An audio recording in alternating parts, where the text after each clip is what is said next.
elegant view to the bystanders. Truck art has continued to evolve, now more than ever. It continues to incorporate and fuse modern aesthetic elements and imagery with traditional, spiritual and folk ones.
Good evening, Assalamu alaikum. You're watching PTV World. I'm Fahim Bangish with the headline news for this hour.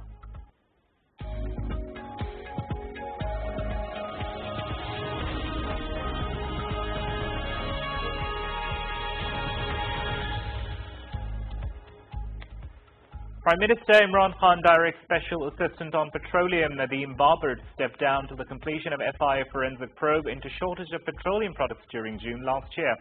Federal Minister for Planning Asad Umar says Special Assistant was not found in any irregularity.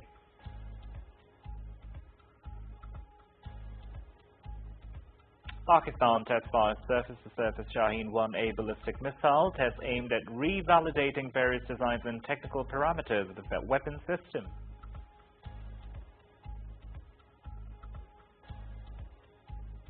World Bank and Pakistan sign an agreement under which the bank will provide $1.3 billion to support the government's initiatives for social sectors of development. Renowned dramatist, playwright and scriptwriter Hasina Moeen, who passed away in Karachi, has been laid to rest. She was 79. 4 people have been shot dead in Bangladesh in violent demonstrations over Indian Prime Minister Modi's tour to Dhaka. The protest held against Modi's anti-Muslim policies.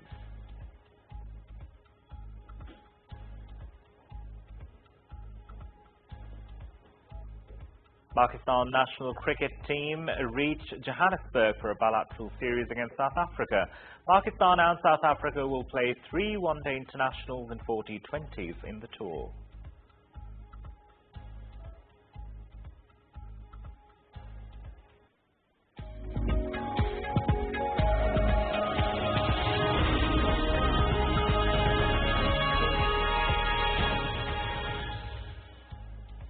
That's all for now. For further details on live streaming, do log on to our website world.btv.com.pk. You can find us on our Facebook page with the name of BTV World and follow us on Twitter at WorldBTV. Thank you for joining us.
Just like the billboard paintings performed in Pakistan, there is another indigenous form of art performed in Pakistan, and it is the truck art. With its all colorful floral patterns, depiction of human heroes with creative aspects, ratios, calligraphy of poetic verse, and drivers' words of wisdom. This form of art is truly a part of Pakistani transport tradition. Many trucks and buses in Pakistan are highly customized and decorated by their owners. These adjourned vehicles are considered as moving art or jingle art. Because of their unique decor style, these vehicles are quite distinct in layers from other trucks around the world. Each part of the vehicle is decorated differently, with variations depending on the regional style.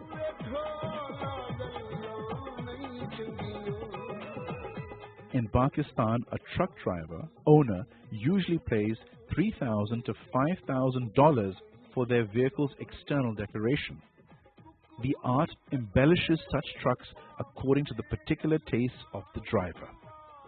Nearly every city in Pakistan has a unique decor. The Balochistan and Peshawari trucks are heavily trimmed with wood. Rawalpindi and Islamabad trucks have permanently featured plastic work. Camel-borne ornamentation is commonly seen in trucks decorated by Sindh artists. These trucks are also representative of different local, historical and cultural regions of Pakistan.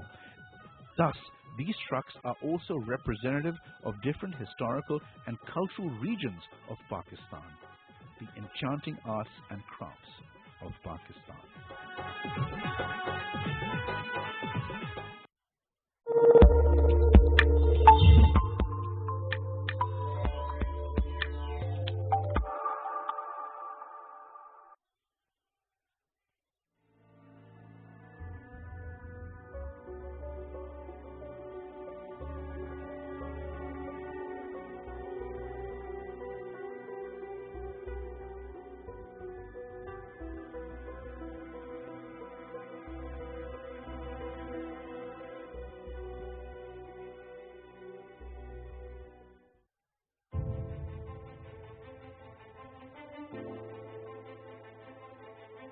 Magla Hills, the heaven of Islamabad.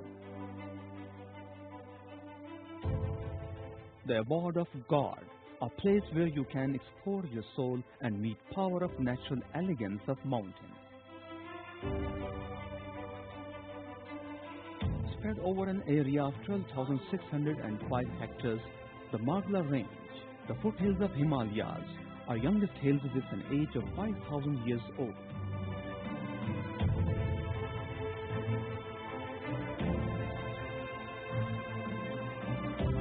Magla Hills are home to around 600 plant species, 250 bird varieties, 38 mammals, and 13 species of reptiles.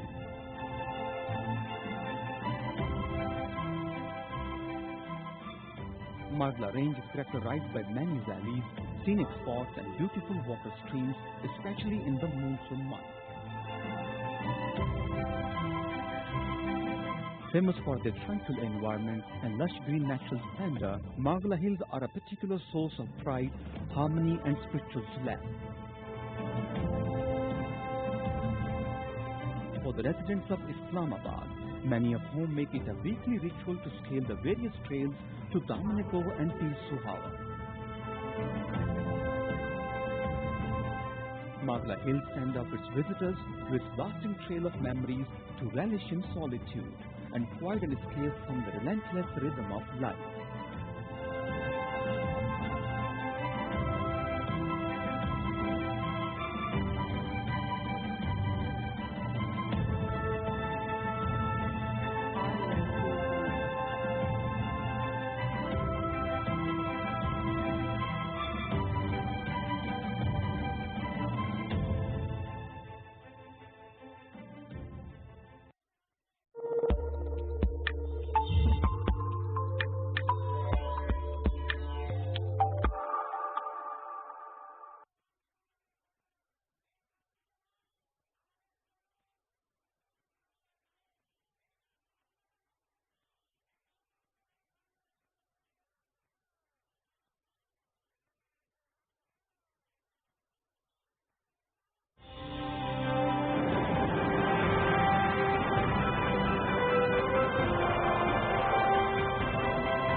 Hello and welcome to Politics. Today I am Farrukh Pitafi. Today I am filling in for Maruf Hamid, who usually does program on this day, but today she was not available.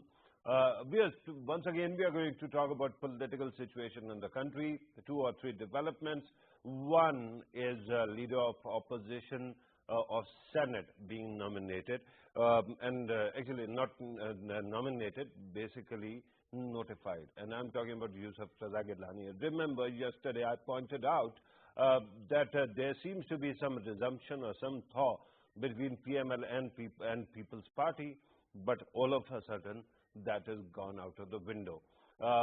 Yusuf Raza Gilani got 30 supporters in the Senate, and after that he was not notified. And then we saw a very typical, actually, a kind of statement that has become quite characteristic of PMLN these days, lashing out at People's Party and telling whosoever leaves PDM will be ridiculed by history or something like that. That said, there are 2 other updates. One, COVID-19, its number keeps on rising. We saw more than 4,000 infections, and that number also increases, and the government is actually taking a lot of measures to take care of this matter. And finally, regarding government's own review, internal reviews continue, and because the government has been actually carrying out investigations into various scandals, today Asad Umar actually announced that Nadeem Babur, the essay to Prime Minister, has been asked to step down because of the petroleum price crisis. If you remember, there was one when the government brought down the prices of fuel, but the fuel disappeared from the market. So that is one development. It seems that the government is actually taking care of its own business. People's Party is also taking care of its business.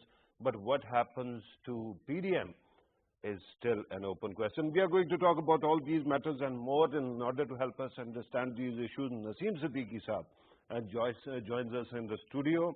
A senior journalist, a regular on this show, on this channel, needs no introduction. Naseem Siddiqui Saab, thank you very much, sir, for being part of the program. Barrister Abdullah Kalo joins us representing Pakistan Tehreek-e-Insaf, the ruling party. Thank you very much, sir, for being part of the program. And you can look at me. Yeah. You don't essentially have to look at the camera all the time. Yeah. And Arif Chaudhry Saab is going to, I don't know whether he's with us or not, but he is going to join us on Skype, I take it. When he comes, I am going to thank him as well. Let me start with you, Naseem Siddiqui Saab. what juicy piece of gossip you bring for our viewers today? Bismillahirrahmanirrahim. Thank you very much. No gossips. Okay. I'll just let you know what I observe or what is my understanding in the politics of Pakistan. So you have seen that People's Party and Muslim League Q, they are very good at parliamentary politics. They do street politics as well, but they are very good at parliamentary politics. And what happened today was a part of that parliamentary politics done by the People's Party. Okay. As you have seen that Muslim League Q, they don't have any votes in Punjab Assembly, but they managed one seat in the Senate, and they managed unelected, unopposed members of the Senate. Yeah, but as well. that bid is being given to Speaker Punjab Assembly, Parvez Ilahi, because he realized that People's Party can walk away with anything. So he reconciled PMLQ, PTI and PMLN, and they got these seats. That's why I said that they don't... But here's the question that I have to ask. Yesterday, when the day before yesterday, when the decision came from the Islamabad High Court, and decision was that Chairman Senate petition for by People's Party was rejected, immediately we saw that Khaira Sahib actually spoke to the media and he said that we are going to join Maryam Nawaz. Then we saw cancellation of Maryam Nawaz's meeting today, and all of a sudden this happens. So does this imply that there is some kind of deal between People's Party and the government? I don't know exactly about the deals, but you know that all the decisions in People's Party are made by Zardari Sahib. Okay. And you have seen that in the last meeting of PDM, Zardari Sahib spoke very high, and he clearly mentioned to Mr. Nawaz Sharif that come back to Pakistan if you want to do the Pakistani politics. We all are here to go to the jail. So don't sit there and come as a king to the Pakistan and participate in the struggle, whatever we are doing at the moment. Okay. And they were saying that we have got majority in the Senate, as you have got majority in the Qawmi Assembly, National Assembly as the opposition. So you got opposition leader seat and you have got the seat for Public Accounts Committee as well. So in Senate, we are the biggest, largest opposition party. So leader of the opposition in the Senate should be from People's Party. And he made the decision, and they have today, you can see that they managed it, and they've accepted, in other words, they have accepted the Chairman Senate as well. Okay. The day before yesterday, when they went into the court, they were saying that the Chairman Senate is illegal, and basically Yusuf Raza Gilani is the Chairman Senate. I'm grateful for this detailed explainer, but it is not the answer of my question. And I ask you whether there is some kind of agreement between PTI and People's Party. And I'm going to ask this, put this question to the young representative of PTI here. But let me first bring in Arif Chaudhary Sahab. Arif Chaudhary Sahab needs no introduction. A senior lawyer, a senior constitutionalist. Arif Chaudhary Sahab, thank you very much, sir. And while Arif Chaudhary Sahab, I have to first go to the guest in the studio. Let me request you to correct your camera, sir. It seems that you are not centered and in the picture. So if you can kindly do it. Meanwhile, let me ask a question, put a question to Barrister Abdullah Khalum. Is there a deal between PTI and People's Party? There's no deal as of yet. But all I can say is that the Pakistan People's Party has played its cards extremely well, and in the way that they got Gilani Sahib elected as the opposition leader in the Senate, it just demonstrates their political maturity, how well they know the system, and it just also shows the political naivety of PMLN, how they allow themselves to be betrayed by the People's Party. I predicted this many months ago when the PDM came to the fore. When you said many years ago, I was going to ask you, how old are you? How old PDM is? I mean, many months ago, I said it's a storm in a teacup, and the gulf between these parties have become so wide that one can drive coaches and horses through it. So it's very difficult for them to be back on the same page. The gulf is... Yeah, but here's the problem. PDM actually was together because of one reason alone, and that is your party. Because it has created its own deadlines, and it actually has a narrative dismissing all opposition leaders as chores and thugs.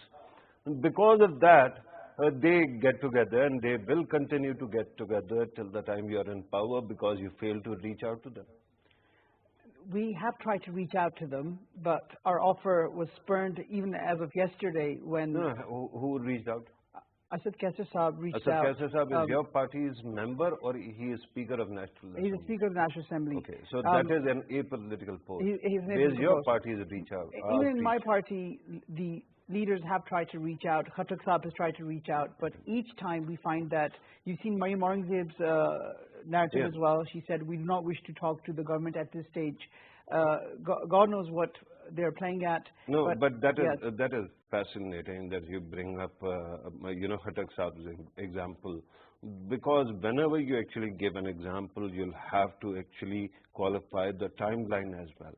When was it that Khattak Saab was tasked to actually reach out to the opposition? Was it recently? No, it was not. Khattak Saab has been trying to maintain good links with the opposition throughout. I'm talking about yesterday where Mariam Aurangzeb said, we do not wish to speak to the government at any stage or any level at this stage. Yeah. So the thing is... But here's the thing. PMLN has its internal, bifurcation, so to speak. Its president mostly sits behind the bars, right? Shehbaz Sharif.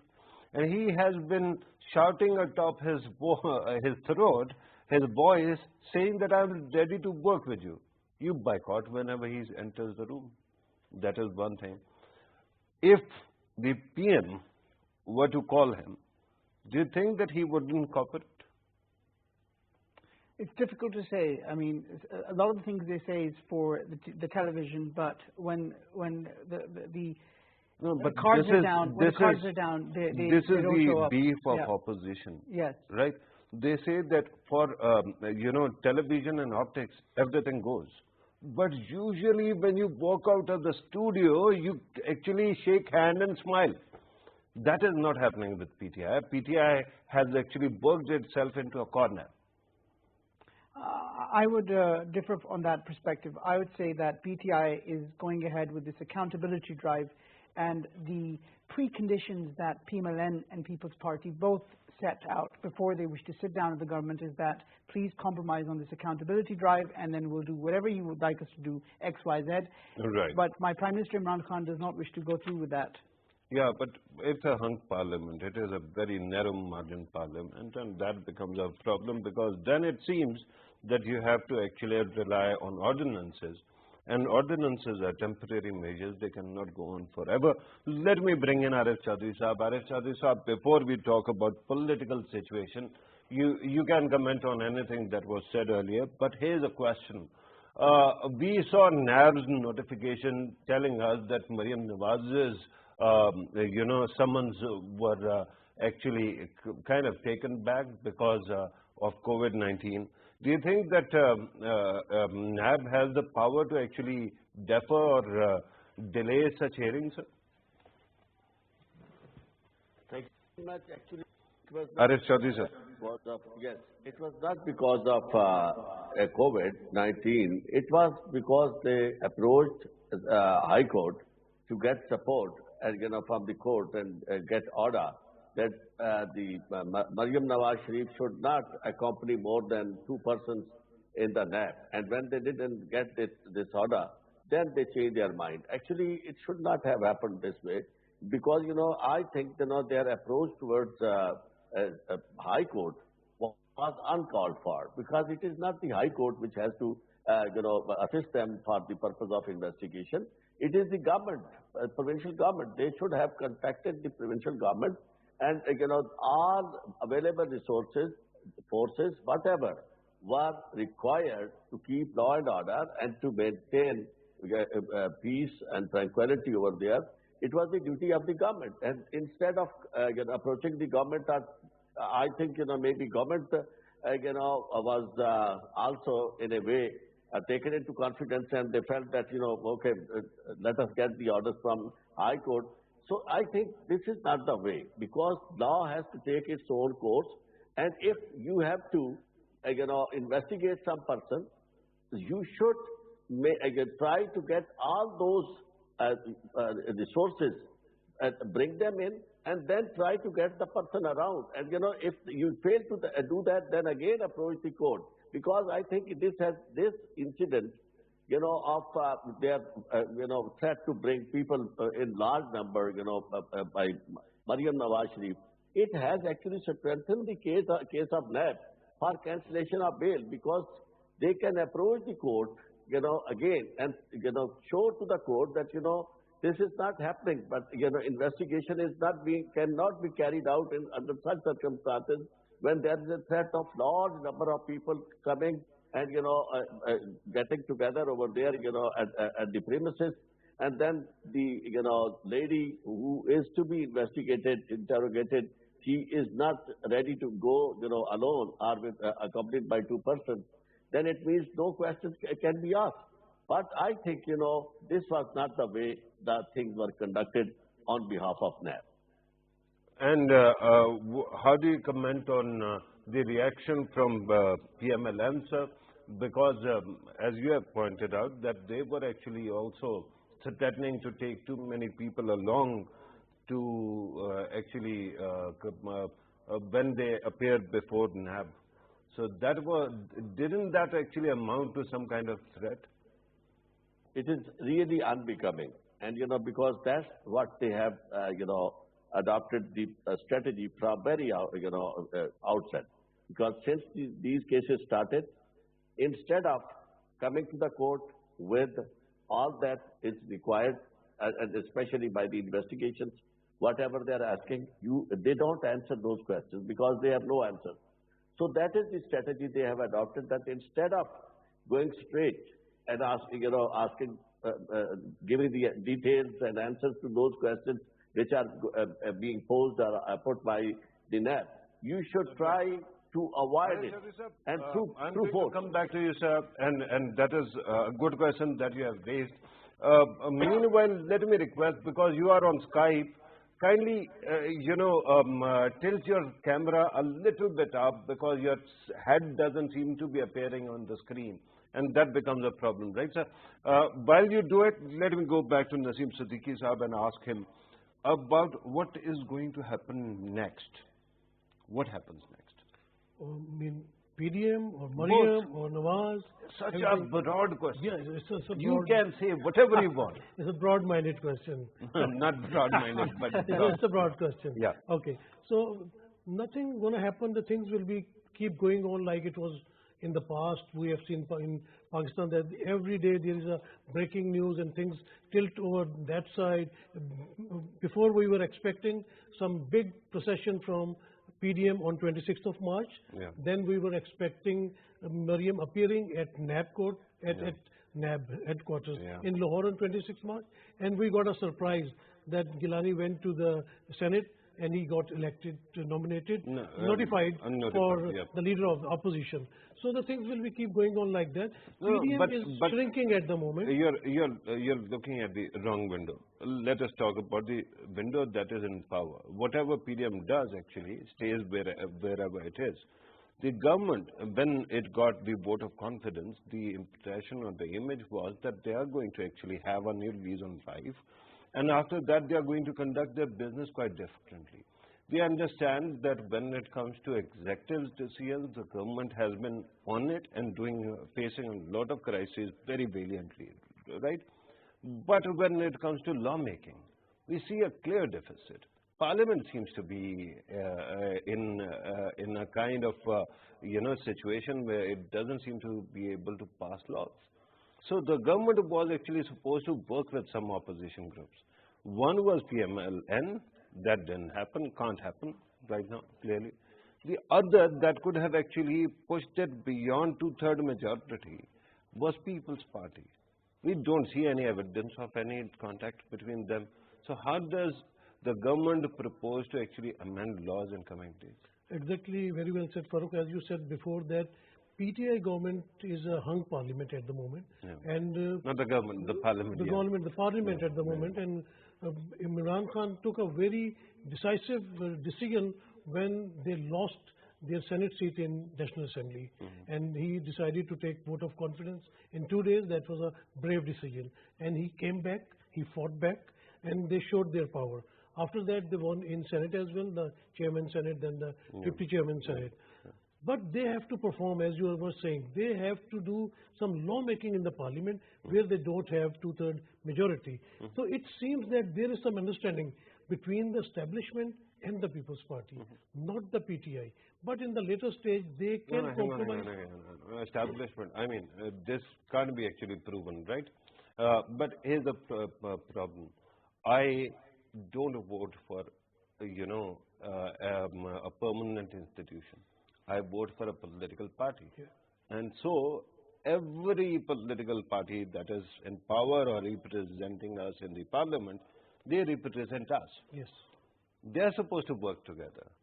What do you mean by actually cutting a deal with the establishment? It seems like that they have some understanding with PTI as well. Okay. And because PTI is praising Zardari Saab's steps and things like that, and they are not bashing People's Party at the moment, the PTI. They continue to do that. Yeah. So they have... I mean, I have the seen great some love and in the most eyes of the entertaining thing about PTI politicians. is that there are so many people actually talking about stuff that somebody always lashes out at everybody. So their basic target is at the moment on PMLN. So in the coming days, they go to PTI, People's Party leadership, and they can have some deal with them, or they can do something in the parliament. They can go for some laws, and they can talk to People's Party and the other independent candidates, and they can do something over there as well. But the biggest problem is in Punjab. They have to think something in Punjab, otherwise they will be still in trouble. Today you have seen that in EC meeting, as Asad Umar said, that due to the crisis in petroleum prices, Nadeem Babar has to leave, and the Secretary Petroleum, he has to leave as well. So Prime Minister Imran Khan, he is even suffering from COVID, but he is still struggling and working for the betterment of Pakistan. So they are taking some decisions for the betterment of Pakistan. So let's see in the coming days if they have got a good coalition with People's Party or good understanding with People's Party, they can move on better. Right. Regarding this decision to ask Nadeem Babar Sahab to actually step down, can you elaborate that decision a bit? Because it seems that even if something is proven now, it seems a little bit late in the game that you are asking somebody who was accused last year of doing something that, failing at least in doing justice to his work, to step aside. Why not last year? I have to come. Yeah, this is a question for you. And that's why I requested you to keep on looking at me, because you know that I'm talking to you. I think it's better late than never. The PTI government wishes to establish a precedent here that whenever someone or a ministry is under question, the leader ought to, the minister for that ministry ought to resign and allow for an independent inquiry to take place, which inshallah it will take place, and we'll get to the bottom as to why the fuel prices went through the roof and there was a shortage of fuel. So it's a good step on the part of the government. I would reiterate, better late than never. Okay. And do you think that there is going to be a reshuffle of the cabinet? Yes, there will be a reshuffle of the cabinet. I cannot say who will be coming in or who will be reshuffled to other posts. I'm not asking you about who is actually going to be replaced or not. All I'm asking you, when? It was meant to happen anytime now after the Senate elections, but Prime Minister Imran Khan has contracted COVID. But he is also taking care of the business. We saw a picture actually coming out where he was addressing his media team, his principal secretary, and a couple of other people. There will be a reshuffle. As to when it happens, it's difficult to predict at this stage. Okay. But there will be a reshuffle. So what becomes of the finance minister? Because finance minister was given the post for 6 months, and the idea was that he is going to get elected into the parliament. He is not a member of parliament. In 6 months, you have to actually leave. And because he didn't get the seat, now in June, he will not have that portfolio. And if I am correct, according to the Honorable Supreme Court's decision, an advisor or an SAPM cannot actually chair NEC meetings. That is true.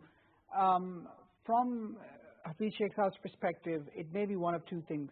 we could have a by-election on a safe seat in the Punjab and ensure that he's elected, or number two, wait. Is he going to contest from Daska? Daska it's a strong seat as well. I mean, no, but Mali is your candidate, and he is already contested. Mali's done extremely well in the election, I have to say. No, but he's not going to be the finance minister. Obviously, he's not going to be the finance minister. You are talking about finance minister. It's too late for Hafiz Sheikh to contest from Daska anyway. No, this is what I was pointing out.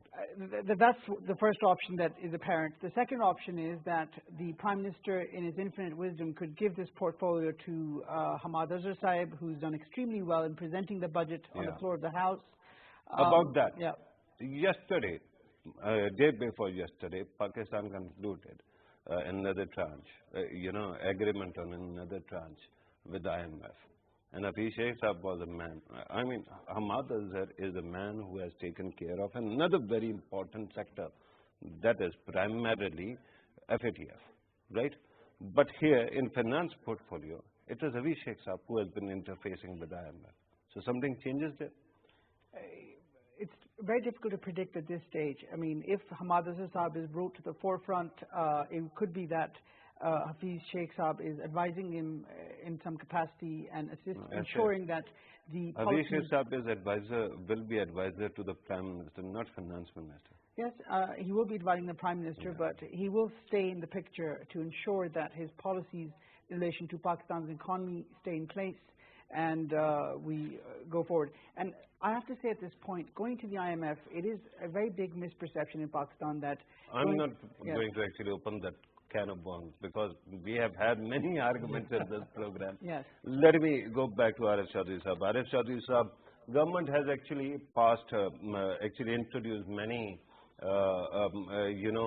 laws through ordinances, right? And there seems to be a pile of these ordinances that are eventually going to expire, and of course they are being disputed by the opposition. Can you tell us, an elected government, how many ordinances can they pass? And is there any Supreme Court ruling on the matter that they have to actually rationalize it? How soon? Supreme Court doesn't really like this kind of governance. Through so many judgments, we have seen that the style of bringing ordinances, it has always been deprecated.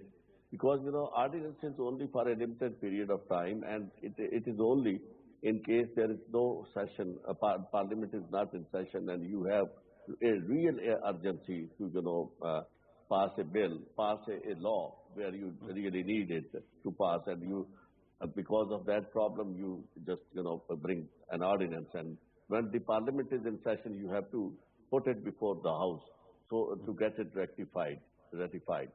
So I think, the government, instead of taking all these measures, should resort to the style which has always been, in the past. And that was irrespective of the fact whether both the parties were at war. And unfortunately, this has been our history.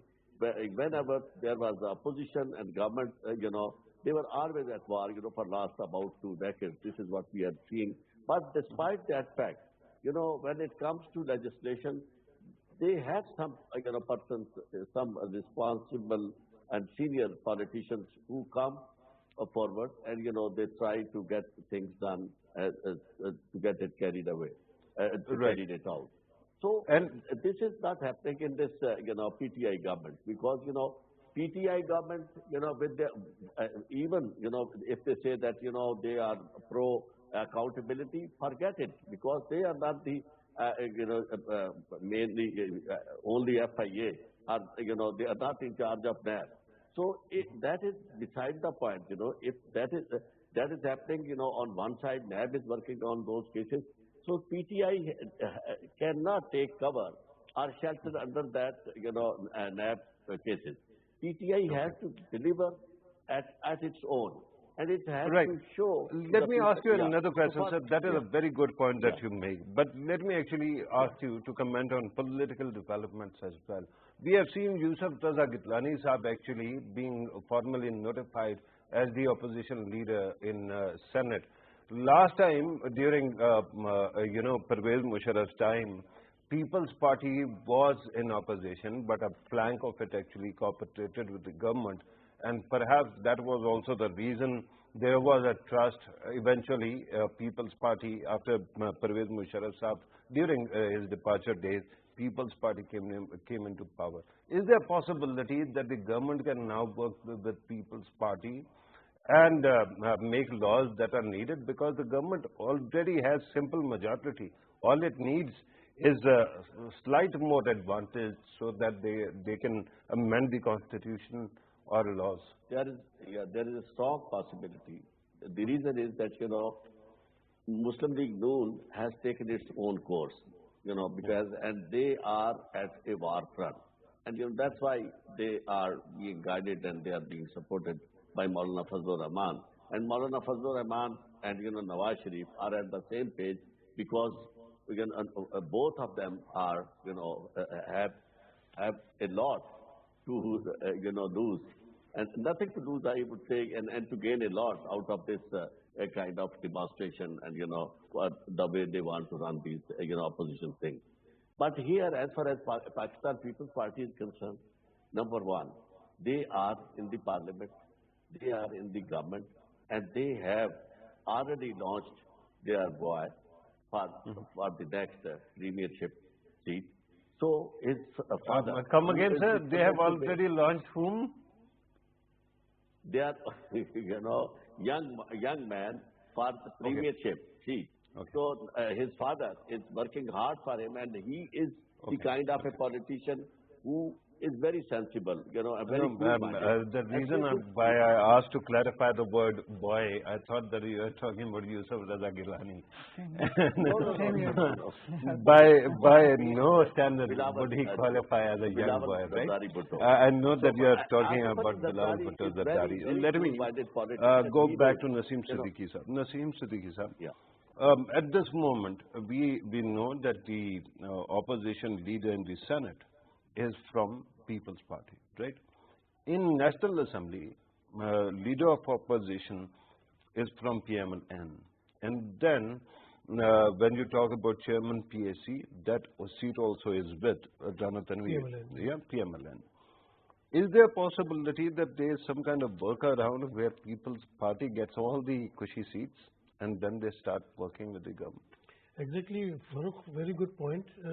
For Yusuf Raza Gilani, I will say that they have launched a heavyweight candidate, People's Party, because he has been the Speaker of National Assembly, he has been the Prime Minister for Pakistan. So a heavyweight candidate. Heavyweight in every other chamber, but not in Senate. In Senate, his experience was zero. But they have zero. He's an all-rounder. This second time Zardari Saab has done it. Yeah. First, he brought the previous chairman, the current chairman. Yeah. At that time, he was primarily People's Party and Bab's candidate. And at that time, now he has experience. At that time, he didn't. And Yusuf Raza Gilani has zero experience. Zero experience, but Yusuf Raza Gilani has got a lot of parliamentary experience. He has been the Prime Minister. Yeah, both chambers are not equal. But you know that there are sometimes that both Senate and National Assembly have got their meetings together. So joint sessions. Joint sessions. So at least he knows he is a old politician. He's a smart guy because he has got good relations with PML. And when he was a Prime Minister, and then he is trying to get good relations with PTI as well. So the question you have raised, that might that actually brings us back to one point that I've been making, that nowhere else a chief executive, somebody who has been chief executive, actually demotes himself and settles for another post, right? That's the beauty, even if they have gone out of power. That's the beauty of the People's Party, that they keep moving on and they don't think like that. And they keep moving on. All political parties keep moving everybody around, with the exception of the leader at the top. Yeah. That has to be cast in stone. Never change. Exactly. Right? So feudal political parties, all parties in Pakistan. Right? You know, it is in Pakistan. My feudal lords are actually taking care of that. Yes, exactly. You are agreeing with all parties. I you think realize except that. for the PTI and Jamaat Islami. Yes. I mean, you know, when you're talking You know about what this, I can do? my analogy of I the have to chessboard. actually go back to Naseem Siddiqui sahab, but I can actually pulverize your argument. You realize that. Naseem Siddiqui sahab, now how soon can we see any kind of thaw between the government and People's Party? I think there would be some backdoor talks as well, which has been already started, and we'll see when the... Hang on, this is not India, Pakistan. Why do you have to rely on backdoor? In politics, there are backdoor... No, you have front door as well, or you enter your home from the back door always. When I go late, I don't go from the back door. Okay, that is your choice, but with due respect, I mean, politics is the most public thing possible. Yeah. So why always stick to back channel or indirect communication? You can have direct communications. Yeah, but they can have, because you know that they have got too many disagreements between PTI and People's Party on corruption cases. So straight away they cannot come from the front door, because definitely the public will be asking that you were saying that these all are chores and dakus, and you are again going to meet with them and sitting with them. But he pointed out, okay, PM cannot actually talk to Asif Ali Zardari or Bilal Bhutto Zardari. Khattak Sahab can. Yeah. So that doesn't seem to be... But at the moment, because... No, I'm saying because Khattak Sahab repeatedly has been the point man whenever they sent somebody to reach out to the opposition. I think that was like just checking and made in for PDM to diffuse PDM. They have got some backdoor contacts with People's Party. When Maulana Fazlur Rahman was coming alone to Islamabad, at that time also Khattak Sahab was sent, right? There were other moments when repeatedly there was some kind of turbulence, and it was primarily Khattak Sahab who actually went out. Yeah. So I'm not nominating anybody. Yeah. I'm just saying that he is the go-to guy. I think it would be better for the PTI government as well, because they've got less time, like half of the their era has been gone, and then they are left with the half time, and now they have to perform, and they have to go get some legislation in the parliament. And for legislation, they need 2/3 majority, and they should have to shake hands with People's Party. Right. Barrister Sahab, I'm not going to put you on spot regarding your own party's leaders and internal democracy. I might later. And your party has been actually, until fairly recently, had internal democratic process.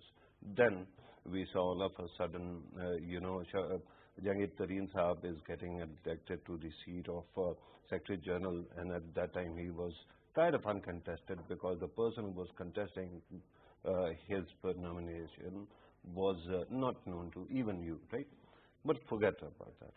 Can you tell me, in Jamaat-e-Islami has existed before, because you brought up Jamaat-e-Islami.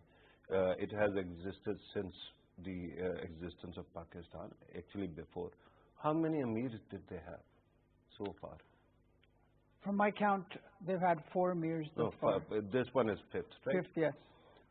If it is a democratic party, why do they not change their leaders every 4 years or 10 years? In essence, they should. I mean... No, I'm merely asking. Yes. You know, and again, Jamaat-e-Islami is not a very accurate example, because something else, not politics, keeps it together, and that is religiosity, right? Yes. The political parties, your party was the latest that gave up on the idea of internal democracy. Is it not true? I would disagree with that. When was the internal election? We had an election in 2013, if I'm correct, and then... What year is this? This is 2021. I mean, we were expected to have another election. 2013 was a disputed election or not? Well, there are allegations by certain members that it wasn't... Tasneem Natani Sahab was brought in as the mediator, as someone who was supposed to actually audit the election, right? The point is that internal politics or democracy in political parties is not there. And this is a huge concern. Is it not? The thing with my party, Pakistan Tehreek-e-Insaf, is that we don't have a leadership where the mantle of leadership will be based on the basis of your DNA, as you've seen with PMLN, People's Party. Don't give me that metaphoric or a similar kind of thing. I'll give you another party. Come on, political system. In one other party, the ANP, where when a baby was born 3 months back, and it was announced that he'll be the Secretary General in 2015, 35 or something. I don't have any record of Yes. that. But Yes. with due respect, regarding internal democracy, I mean, I understand that most political parties, their number one cannot be changed. But at least number two, number three, number four should have democratic process. Because if that doesn't happen, the leader inevitably gets people around him that are not actually giving the advice what the leader needs to hear, but what he wants to hear. And that actually totally destroys or pulverizes the political system. That is very true. All I would say at this point is that No, I'm not going to take the further answer. I'm Yes. going to go to the, Arif Chaudhry Sahab, not the Arif Chaudhry Sahab, Arif Chaudhry Sahab, and ask him to conclude on behalf of the entire participants. Your conclusion, I'm told that we are It is left very with few minutes. unfortunate that, irrespective of, what our friend was saying, that, political parties, DNA, based upon DNA or whatever. But in Pakistan, it is quite different from other countries where democracy is working, because the leader of, of the party, in many cases, is somebody who doesn't accept power directly, in shape of parliamentary leader or, prime minister. He is the one who is the head of the political party, and the entire hierarchy who is ruling and who is governing, they are different, and he is guiding them. In Pakistan, it is always one-man show. Whatever you may call it, whether it is, then he is succeeded by his, legal heirs or whatever. But, the fact of the matter is that, nobody is going to take a chance and to have anybody else, coming up as his alternative or as substitute, because, he thinks that, he is inevitable. Okay. Or if he is inevitable, it means that, when he is no more there would be no political party of that kind, It is only Pakistan People's Party, I think, which actually should have, because they made the basis for a true political party in Pakistan, democratic political party. But it is very unfortunate. It is like, Congress in India. They too, Right. Went on the same, lines. And, now other political, as far as the Jamaat-e-Islami is concerned, I think many people don't know about Maulana Amin Hassan Islahi. The true leader of Jamaat-e-Islami. He had recommended. Okay, sir, we can talk about Islahi Sahab, we can talk about Maulana Wahiduddin, other dissenters, but I'm told that we have actually run out of time. Arif Chaudhry Sahab, I'm told that we have to conclude. Thank you very much, sir, for your precious time. Naseem Siddiqui Sahab, always great having you in the show. We also kind of, while doing our job, also have some fun by interacting. Thank you very much. Barrister Abdullah Khalid, thank you very much for your precious time as well. Viewers, you have listened to our participants. Regarding PDM and the government's politics, it continues, and that in some measure it will continue, right? Whether there is a reform, whether there is agreement, disagreement, but politics knows no vacuum. So the country will continue working on these matters. But these deeper issues that we highlighted are things which are quite interesting, because as Arif Chaudhry Sahab was pointing out, it is important for political parties to keep on renewing themselves, right? In Pakistan, we have a long struggle for democracy, and that shows, because every time there is a military takeover, something brings us back to the democratic process. It is like 73's constitution, which, despite so many people trying to scuttle it, it comes back. But here's the thing. In democracy, there are two things missing. One, local bodies, the matter that was taken up by the Supreme Court of Pakistan, and I'm really glad that it keeps on looking into the matter. Two, internal democracy. The day these two things actually come and they start functioning properly, we will very proudly say that there is no vacuum of democracy in this country. So, in short term, there are ball-to-ball commentary is there. You can look at how overs are going on.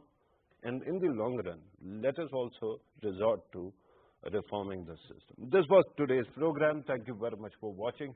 Take care.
Magla Hills, the heaven of Islamabad, the abode of God, a place where you can explore your soul and meet power of natural elegance of mountains. Spread over an area of 12,605 hectares, the Magla Range, the foothills of Himalayas, our youngest hills with an age of 5,000 years old.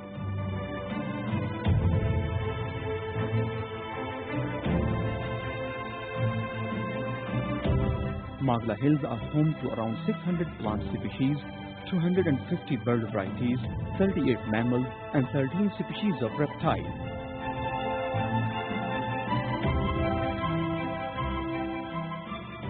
Magla Range is characterized by many valleys, scenic spots, and beautiful water streams, especially in the monsoon months.